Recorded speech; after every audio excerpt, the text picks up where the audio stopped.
Hello the future officers, I welcome you all on study फंडा। Guys, इस video में हम बात करेंगे CAPFAC 2022 एग्जाम के बारे में, जिसका जो हमारा मेन टॉपिक है वो आज का रहेगा पेपर 2 के बारे में। ठीक है, जैसा कि हमने प्रॉमिस किया था कि सेकंड पार्ट हम बहुत जल्दी लेके आएंगे, तो इस वीडियो में हम डिस्कस करेंगे पेपर 2 के बारे में, कुछ इंपॉर्टेंट डिटेल्स के बारे में जिसकी वजह से जो है पेपर 2 क्लियर नहीं कर पाते हैं। पेपर 2 के अंदर जो है 95% एस्पिरेंट जो है वो फेल हो जाते हैं। उसके कुछ रीजन्स हैं, उसके बारे में डिस्कस करेंगे। अगर आप उन रीजन से जो है एग्री करते हैं तो डेफिनेटली हमें ज़रूर बताइए कमेंट सेक्शन के अंदर। और मुझे लगता है कि जो रीज़न हमने डाले हैं बिल्कुल जेन्युइन है। अगर आपको लगता है कि ऐसा ही है तो ज़रूर बताइए। उसके बाद अगर आप बोलेंगे आगे तो हम डिटेल में पेपर 2 की जो है पूरी की पूरी 6 के 6 टॉपिक्स को हम अच्छे से कवर करेंगे, ताकि आपको पेपर 2 की सेल्फ प्रिपरेशन में जो है तैयारी करने में कोई दिक्कत आपको नहीं आए। ठीक है, जैसा कि हमारा मेन पर्सपेक्टिव जो लास्ट वीडियो में हमने बताया था कि हम उन सभी लोगों की हेल्प करना चाहते हैं जो लोग घर से बैठ के तैयारी करना चाहते हैं। ठीक है, without any coaching, without any external aid, मतलब कोई फ्री में जो बेसिकली जो तैयारी करना चाहते हैं। ठीक है, सबसे पहले हम चीज़ें देख लेते हैं। Why 95% aspirants fail to qualify in paper 2। ठीक है, जैसा कि आपको पता है पेपर 1 में जो है आपकी ऑलमोस्ट सारे के सारे क्वेश्चन जो है आपके सोर्सेज से ही आते हैं। डेफिनेटली डायरेक्टली NCERT आप पढ़ते हो, रेफरेंस बुक पढ़ते हैं, उसके बाद आपका और भी काफ़ी सारी बुक्स हैं उनको डायरेक्टली आप पढ़ लेते हो, न्यूज़पेपर पढ़ लेते हो, तो उस वजह से जो है आपका पेपर 1 तो अच्छे से हो जाता है। लेकिन पेपर 2 में जो है बहुत दिक्कत बच्चों को आती है। इवन तक आप विश्वास नहीं करेंगे, वो बच्चा जो अच्छे मार्क्स स्कोर करता है पेपर 1 के अंदर 130 140 के आसपास, वो भी कई बार पेपर 2 में जो है फेल हो जाते हैं। कई सारे रीज़न है। सबसे पहला रीज़न है सेल्फ डाउट। ठीक है, ये सबसे बड़ा रीज़न जो है मुझे देखने को मिलता है बच्चों के अंदर। बहुत सारे बच्चे आप लोगों में से भी हैं कि सर हिंदी मीडियम के स्टूडेंट हम क्या पेपर 2 लिख पाएंगे या सिलेक्शन हो पाएगा। सेल्फ डाउट में आप कभी मत रहिए। ठीक है, कोई भी ऐसा चीज़ नहीं है जो एक ह्यूमन बींग नहीं कर सकता है। ठीक है, अगर आपको खुद पे ये डाउट आप हमेशा रखेंगे कि मैं तो हिंदी मीडियम से हूँ, अच्छा नहीं लिख पाऊंगा, मार्क्स अच्छे नहीं मिलेंगे, तो आपका वहम है। बहुत सारे बच्चे मेरे खुद के जानकार हैं, हिंदी मीडियम से ही थे, उसके बाद अच्छे से प्रिपरेशन करिए, हिंदी मीडियम में ही सिलेक्ट भी हुए हैं, काफ़ी सारे लोग हैं। ठीक है, उसके बाद दूसरा है मैनिपुलेशन ऑफ कोचिंग इंस्टीट्यूट। यहाँ पे मैंने थोड़ा हाईलाइट कर दिया है। तो इसके अंदर जो चीज़ें आती हैं ना वो आपको समझनी बहुत ज़्यादा ज़रूरी है। ठीक है, इसके अंदर कोचिंग इंस्टीट्यूट के अंदर हम भी आते हैं, मैं खुद की भी बुराई यहाँ पे कर रहा हूँ, ऐसा नहीं है कि हम बहुत दूध के धुले हैं। ठीक है, लेकिन जो मेन रीज़न है इस वीडियो जो बनाने का जो रीज़न है वो क्लियर मैं यहाँ पे करना चाहता हूँ। ठीक है, तो यही सबसे पहली चीज़ तो ये है कि मैनिपुलेशन कैसे होती है बच्चों की, वो बताता हूँ आपको। अब जनरली क्या होता है, देखिए हम जो भी काम करते हैं कोचिंग इंस्टीट्यूट की, इनमें 1% भी गलती नहीं है। ठीक है, गलती है बच्चों की। जितने भी आप लोग तैयारी करते हो ना, सबसे बड़ी गलती आपकी ही है। होता क्या है बेसिकली, CAPF एग्ज़ाम कोई बच्चों का एग्ज़ाम नहीं है कि कोई भी जाके बैठेगा, कोई भी, मतलब इन द सेंस किसी भी एग्ज़ाम की जो नॉर्मल प्रिपरेशन कर रहे हैं, फॉर एग्जांपल SSC वाले स्टूडेंट है, उनका आपका मेजोरिटी ऑफ द पोर्शन जो है आपका ऑब्जेक्टिव टाइप का रहता है। तो अगर SSC वाले बच्चे आएंगे तो वहाँ पे पेपर 1 में अच्छे मार्क्स कर भी लेंगे स्कोर, फॉर एग्जांपल पेपर 2 में नहीं कर पाएंगे। ठीक है, तो इतना हलवा नहीं है कि कोई भी आके कर देगा, उसमें मेहनत लगती है, मेहनत बिल्कुल डेडिकेशन लगती है, 6-7 महीने की, 8 महीने की, 1 साल की। आपका न्यूज़पेपर पढ़ते हैं बच्चे, प्रॉपर राइटिंग प्रैक्टिस करते हैं, हर एक चीज़ करते हैं। इसलिए आपने देखा होगा जो रेशो होता है ना सिलेक्शन का, फॉर एग्जाम्पल 100 बच्चे अगर सेलेक्ट हो रहे हैं तो 100 बच्चों में से ऑलमोस्ट 80 बच्चे जो है IAS की तैयारी करने वाले सिलेक्ट होते हैं, 20 बच्चे वो सिलेक्ट होते हैं जो CAPF के लिए प्रिपेयर करते हैं। बट यहाँ पे भी एक चंक है, 20 बच्चों में से भी 10 बच्चे ऐसे होंगे जो ऑलरेडी फेल हो चुके होंगे CAPF के एग्ज़ाम में, यानी 1 बार 2 बार अटैम्प्ट CAPF का दिया है, तब जाके उनको चीज़ें समझ में आने लगी हैं कि भाई ऐसे तो काम नहीं चलेगा, मेहनत करनी पड़ेगी। तब जाके उन्होंने जो मार्केट में जो चीज़ें चलती हैं उनको छोड़ के फिर जो मेन जो सोर्स है आपका, वहाँ से जो है पढ़ाई शुरू करी। उसके बाद जो है उन्होंने अच्छे मार्क्स से जो है पेपर अपना क्वालिफाई किया। ठीक है, तो मैनिपुलेशन कैसे होती है वो बात करते हैं। मैनिपुलेशन ऐसे होती है, बेसिकली बच्चा हमारे पास आता है बेसिकली। ठीक है, उनकी देखिए हमारा काम डाउट सोल्व करना है बेसिकली। ठीक है, अब एक बच्चा आएगा हमारे पास, एग्ज़ाम का नोटिफिकेशन आपका अप्रैल में रिलीज़ हो गया, 3 महीने का टाइम है, उसके अंदर आके बच्चों का जो मेन चीज़ क्या रहती है, सर आप हमें एक लिस्ट ऐसी दे दीजिए जो इंपॉर्टेंट टॉपिक आने वाले हैं CPF के एग्ज़ाम के अंदर। ठीक है, अब यहाँ पे चंक क्या है, देखने का इंपॉर्टेंट चीज़ क्या है, हम एक लिस्ट प्रिपेयर करते हैं अपने हिसाब से, जो भी इंपॉर्टेंट टॉपिक हमको लगते हैं उसके अंदर डाल देते हैं। ठीक है, अब उसका नुकसान क्या है, हमारा तो काम अच्छा हो गया। ठीक है, मान लो हमारे कोर्सेज सेल हुए, काफ़ी बच्चों ने लिए, मान लो, ठीक है, मान लो 100 200 300 बच्चे एनरोल करेंगे, हमें उसका बेनिफिट है, फाइनेंशियली तो है ही, नो डाउट। बट उसको ना, आपको जो बेनिफिट होना है वो एक्चुअल बेनिफिट आपको नहीं हो पाता है। रीज़न बीइंग क्या है, आपने लिस्ट तो परचेज कर ली, आपने कोचिंग इंस्टीट्यूट की बुक्स तो परचेज कर ली, लेकिन उसका यूज़ करना आपको नहीं आता है।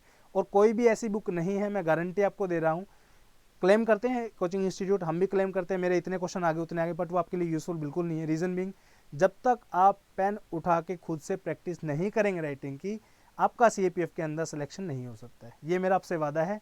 और जितने भी लोग जितने भी लोगों ने हमारे नोट्स खरीदे थे पेपर 2 के, या जितने भी लोग किसी ने कोई बुक्स खरीदी थी, कुछ भी खरीदा था, आप अपना एक्सपीरियंस जो है कमेंट सेक्शन में जरूर बताएंगे, ताकि जो आने वाले बच्चे हैं वो इस चीज़ से बच सकें। ठीक है, तो अपना एक्सपीरियंस जरूर बताइए कि आपने कोई बुक परचेज करी थी या मेरे जो है पेपर 2 के नोट्स खरीदे थे, आपको उसका कितना बेनिफिट हुआ।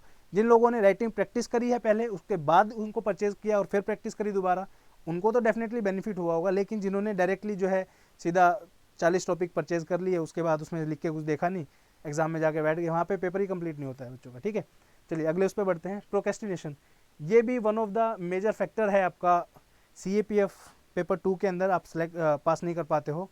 प्रोक्रेस्टिनेशन जो होता है सबसे बड़ा इंपॉर्टेंट फैक्टर है, इवन सिलेक्शन में भी, CAPF की प्रिपरेशन में भी। हमें बेसिकली क्या रहता है कि चलो पेपर 1 में तो ध्यान देते रहते हैं, पेपर 2 पे पर ध्यान नहीं देते हैं कि चलो ठीक है यार लास्ट के 1 महीने में राइटिंग प्रैक्टिस कर लेंगे। ठीक है, बहुत सारे बच्चे का ना अलग अलग पॉइंट ऑफ व्यू इसमें मिलेगा आपको। ठीक है, काफ़ी लोगों का ऐसा रहता है कि मैं तो लास्ट के 10 दिन में प्रैक्टिस की थी और मेरा सिलेक्शन हो गया, लेकिन उसमें भी कुछ चीज़ें रहती हैं जो हिडन रहती है। बहुत सारे बच्चे ऐसे होते हैं उनका राइटिंग स्किल अच्छे होते हैं, बहुत सारे ऐसे बच्चे होते हैं जिन्होंने सिविल की प्रिपरेशन करी है, मेंस के आंसर लिखे होंगे बहुत टाइम पहले, अब जाके डायरेक्टली उनको पता है बेसिकली राइटिंग कैसे करते हैं। मैं सिर्फ उन लोगों की यहाँ पे बात कर रहा हूँ, जितने भी लोग जिनका राइटिंग प्रैक्टिस से कोई लेना देना नहीं है, करी नहीं मतलब कभी भी, और वो डायरेक्ट एग्जाम से 10 दिन पहले, 20 दिन पहले, महीना पहले कोई बुक खरीदते फिर रहे हैं या फिर नोट्स खरीदते फिर रहे हैं, उनका क्या फ़ायदा है? कोई फ़ायदा नहीं है। जब तक आप प्रॉपर बैठ के हर वीक वाइज या हर दूसरे दिन, हर हफ्ते में, मतलब एग्जाम से पहले अगर 2-3 महीने पहले हैं तो हफ्ते में 2 बार तो एटलीस्ट लिखिए आप, तभी तो आपकी प्रैक्टिस बनेगी। ठीक है, तो बच्चे जनरली क्या करते हैं, काम को टालते रहते हैं, उसको बोलते हैं प्रोक्रेस्टिनेशन। ठीक है, अब जैसे एग्जाम अभी पूरा साल है तो अभी क्या करेंगे, ठीक है यार पढ़ लेंगे, जनवरी के बाद देख लेंगे, 6 महीने का गया आपका टाइम।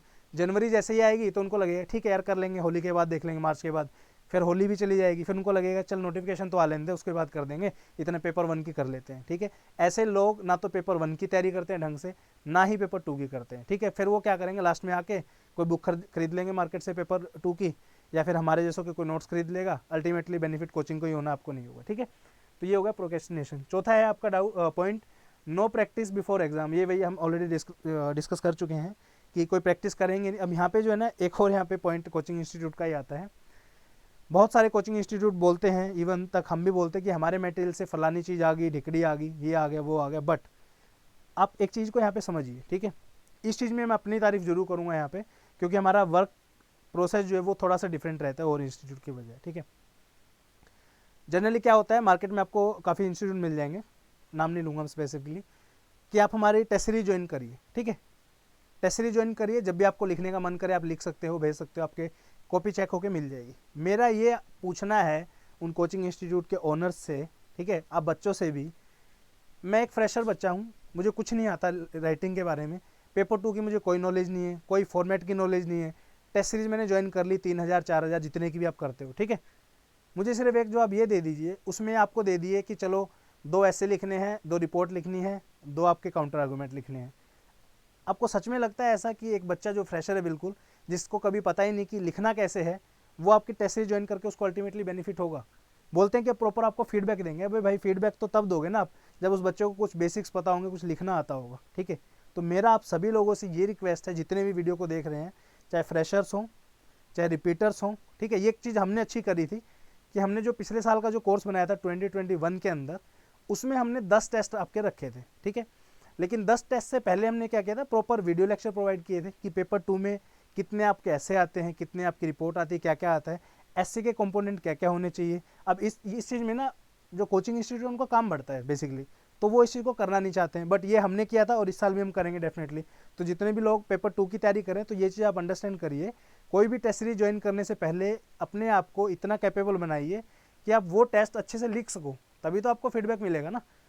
फीडबैक बेसिकली पेपर 2 में क्या होता है, पेपर 2 की मिस्टेक्स का होता है कि यार आपकी ग्रामर सही नहीं है, फॉर्मेट में थोड़ी बहुत दिक्कत है। अब बिल्कुल एक बच्चे को पता ही नहीं कि रिपोर्ट शुरू कहाँ से करनी हो, कैसे लिखेगा यार। ठीक है, तो बेसिकली क्या होगा, 1-2 टेस्ट आप लिख दोगे तो 8-10 टेस्ट आपके वो खराब चले जाएंगे, क्योंकि आपका मन ही नहीं करेगा लिखने का। उसके बाद कोचिंग वाले जो होंगे वो लिख के भेज देंगे, आपको तो फॉर्मेट का ही नहीं पता। भाई आपने जब सिखाया नहीं तो बच्चे को कैसे पता चलेगा फॉर्मेट क्या होता है। तो ये कुछ हार्श रियलिटीज़ हैं आज की मार्केट की, जिनको मैं आपको अवगत कराना चाहता था। तो बट बिलीव करिए, थोड़ा सा मेहनत अगर आप खुद से करेंगे तो बहुत अच्छा है, अगर कोई कोचिंग इंस्टीट्यूट या कोई और आपके लिए इतना काम कर रहा है तो और भी अच्छा है। ठीक है, चौथा है नो नॉलेज ऑफ पेपर 2। अब बहुत सारे बच्चे ऐसे हैं, फ्रेशर्स हैं बेसिकली, पेपर 2 की बेसिक चीज़ों का ही नहीं पता कि कितने ऐसे करने हैं अटैम्प्ट, कैसे करने हैं, ठीक है। नेगेटिव मार्किंग का पूछते रहते हैं, डाउट रहता है हमेशा, ठीक है। तो पेपर 2 का नॉलेज लेके रखिए, कितने क्वेश्चन आते हैं, कौन से सेक्शन से आते हैं।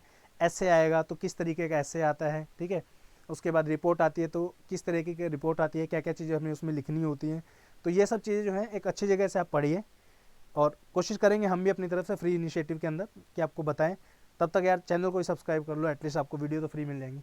उसके बाद है पुअर हैंड राइटिंग स्किल्स। इसमें हैंड राइटिंग आपकी आ जाएगी या फिर आपका ग्रामर आप लगा सकते हो, वो सब चीज़ें कवर्ड हैं। अच्छे से लिख नहीं रहे हो आप, बार बार में काटा पीटी कर रहे हो, तो ये सब चीज़ें भी जो है पेपर 2 में मार्क्स रिड्यूस करती हैं आपकी।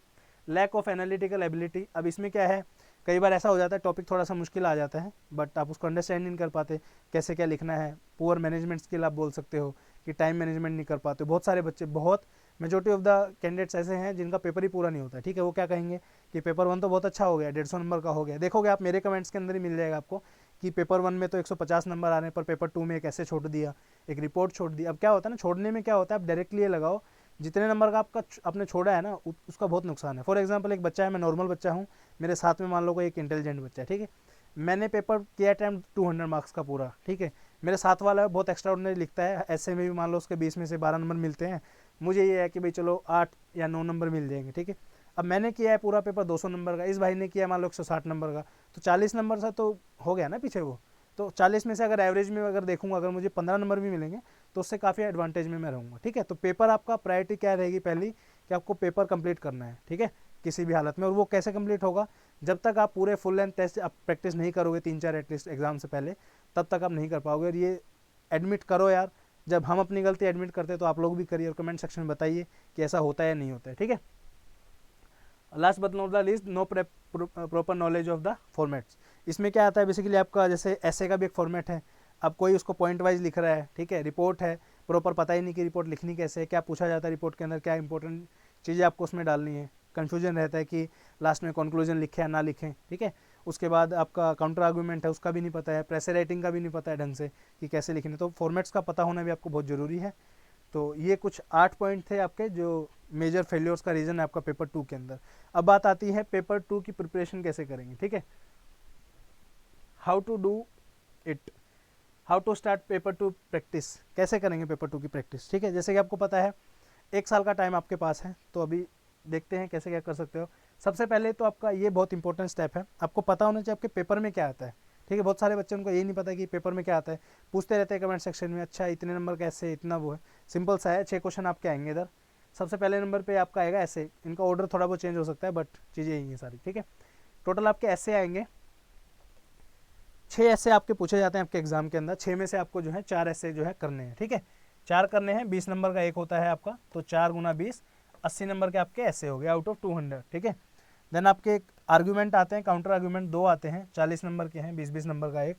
देन आपकी तीसरे नंबर पे है रिपोर्ट, 2 रिपोर्ट आपसे पूछी जाती है 10-10 नंबर की।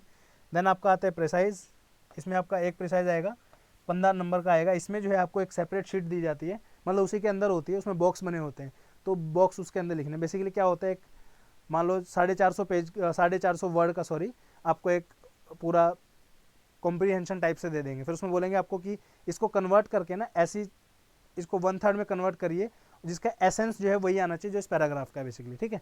तो उसको हम बोलते हैं प्रिसाइज राइटिंग। देन आपका कॉम्प्रीहेंशन आता है एक जो 20 नंबर का होता है आपका, और देन आपका ग्रामर आता है जिसमें काफ़ी सारे अलग अलग फॉर्मेट में क्वेश्चन आपके हो सकते हैं। जैसे मान लो 10 आपके क्वेश्चन आ गए, इसमें फिलिंग द ब्लैंक्स दे दिए, किसी में वर्ब भरवा रहे हैं, किसी में प्रपोजिशन भरवा रहे हैं, इस तरीके से, ठीक है। एक्टिव पैसिव डालने हैं। उसके बाद कई बार होता है कि आपके 5 वर्ड आ जाएंगे, उनके एंटोनियम सिनोनियम लिखवा लेंगे। कई बार होता है कि 5 आपके वर्ड दे दिए, उनके ऊपर उनका मतलब बताओ क्या है। कई बार हो जाएगा कि 5 आपके वर्ड्स दे दिए, उनके ऊपर जो है सेंटेंस बनाना है आपको। तो ये डिफर करता है हर बार। तो ये जो है आपका 25 मार्क्स के जो है आते हैं। अब यहाँ पे जो इस वीडियो में ये चीज़ें डिटेल में डिस्कस करूँगा मैं, तो काफ़ी लंबी ये वीडियो हो जाएगी। तो मैं उम्मीद करता हूँ कि इस वीडियो को, इस चीज़ को जो है अगर आप लोग बोलोगे तभी ये इनिशिएट हम करेंगे। प्रॉपर एक एक चीज़ को हम अच्छे से एक्सप्लेन करेंगे अलग अलग वीडियोस के अंदर। जैसे एक वीडियो हम ऐसे के ऊपर बनाएंगे, वो बच्चे जो खुद से तैयारी करना चाहते हैं पूरे पेपर 2 की, तो वो सीरीज़ एक हम शुरू कर सकते हैं, जैसे हमने मैपिंग की सीरीज शुरू करी थी। If you want that particular series, do let me know in the comment section, will definitely make a particular series. और पेपर 2 की जो है हम डिटेल से बहुत अच्छे से, मेरा देखिए हमेशा शुरू से एक चीज़ क्लियर रही है, बच्चों को या तो कोई कराओ ही मत, कोई इनिशिएट करो ही मत, अगर करना है तो बहुत अच्छे से करो। तो ये वाले जो है 6 के 6 क्वेश्चन आपका बेसिक जो है, ग्रामर को यहाँ पे हम कवर नहीं कर सकते क्योंकि फिर वो बहुत बड़ा लेक्चर वो हो जाएगा। बट ये 5 टॉपिक ऐसे जो कवरेबल हैं और आसानी से हम आपको टिप्स इसके ऊपर दे सकते हैं, और मुझे नहीं लगता किसी कोचिंग की आपको इसमें ज़रूरत है, तो ये सभी जो है प्रैक्टिस कर सकते हैं। लेकिन यहाँ पे कई सारे फैक्टर्स यहाँ पे आएंगे, आपको न्यूज़पेपर पढ़ना पड़ेगा, मतलब मेहनत करनी पड़ेगी। अब जो बच्चा मेहनत से ही भागेगा कि सर मुझे तो बस आप बुक दे दो, लास्ट में पढ़ लूँगा, तो मैं आपसे हाथ जोड़ के रिक्वेस्ट करता हूँ, ऐसे बच्चे अपना थॉट प्रोसेस वो बदल दीजिए। बुक से कभी किसी का सिलेक्शन नहीं होता है, जब तक आप पेन नहीं घिसेंगे तो आपका सिलेक्शन नहीं होगा, पेपर 2 क्वालिफाई नहीं होगा, ठीक है। तो अगर आपको ये सीरीज चाहिए तो ज़रूर बताएं, कमेंट सेक्शन में कमेंट करिए, तो डेफिनेटली हम एक लेके आएंगे इसके ऊपर प्रॉपर पेपर 2 की सीरीज़, जिसमें हम डिस्कस करेंगे कि एस्से के कंपोनेंट्स क्या क्या होते हैं, कितने तरह के एस्से आपके होते हैं, रिपोर्ट कैसे लिखनी है, क्या उनके फॉर्मेट्स होते हैं, वो सब हम डिस्कस करेंगे, ठीक है। और पेपर 2 का जिनको पर्सनल गाइडेंस चाहिए कि प्रॉपर भाई मैं तो आपके ऊपर वो रहना चाहिए, उसमें फिर एक चीज़ ये आ जाती है, जो हम अपना कोर्स जो बेसिकली देते हैं बच्चों को, उसमें हम ऐसा नहीं कि डायरेक्टली टेस्ट सीरीज दे दी कि लिखो, उसमें लिख ही नहीं पाएगा, हमको पता है वो, ठीक है बच्चा। हम उसमें क्या करेंगे, पहले आपका धीरे धीरे जो है आपको चलाएंगे, इन द सेंस जैसे कोर्स शुरू करते हैं फॉर एग्जांपल, तो उसमें आपका ऐड करेंगे एक बैच के अंदर, आपको उसमें प्रॉपर बताएंगे कि पहला जो है आपको ये चीज़ें होती है एक ऐसे के अंदर, वो आप पहले आपसे मान लो 4-5 ऐसे हम लिखवा के देखेंगे कि आप नॉर्मल बिल्कुल, जो बच्चा होता है जैसे पैर चलना सीखता है तो पहले गिरता है वो, फिर उठता है, फिर चलता है। अब ऐसा तो ना डायरेक्टली बोल देंगे कि चलो रेस में भाग लो, नहीं। हमारा काम क्या है कि हम पहले उसे गिर के उठाना सिखाएंगे, बेसिक चीज़ें उसकी कवर कराएंगे, कंपोनेंट क्या है ऐसे के, मतलब डिटेल कोर्स एक बेसिकली हमारा रहेगा। उसमें अगर आपको एनरोल करना है तो वो सितंबर में हम शुरू करने वाले हैं, तो उसके लिए भी जरूर बताएं अगर आप इंटरेस्टेड हो। अब ये मत बोलना यहाँ पे कि सर आप तो अपनी तारीफ कर रहे हो, दूसरों की बुराई कर रहे हो, ऐसा बिल्कुल नहीं है। अगर खुद से प्रिपेयर करना है तो कर लो, उसमें ये होगा रिस्पॉन्सिबिलिटी आपकी है और काम भी आपको करना है। हमारे साथ जुड़ते हो अगर आप, तो उसमें ये होता है रिस्पॉन्सिबिलिटी तो आपके, लेकिन मेहनत हम आपसे करवाएंगे, ठीक है। टारगेट आपको मिल जाएगा कि ऐसे करना है, और ऊपर से आप एक मॉनिटरिंग रहेंगे आपके ऊपर मेंटरशिप की कि भाई ये गलतियाँ आप कर रहे हो तो इनको ठीक करिए, ठीक है। बेसिकली ये होता है। तो उम्मीद करता हूँ वीडियो आपको पसंद आई होगी, ठीक है। चैनल को सब्सक्राइब कर दीजिए, काफ़ी सारा फ्री कंटेंट आपका इसमें आने वाला है, और कमेंट सेक्शन में जो जो मैंने आपको बोला है कमेंट करने को जरूर करिए। Thank you so much. जय हिंद, वंदे भारत।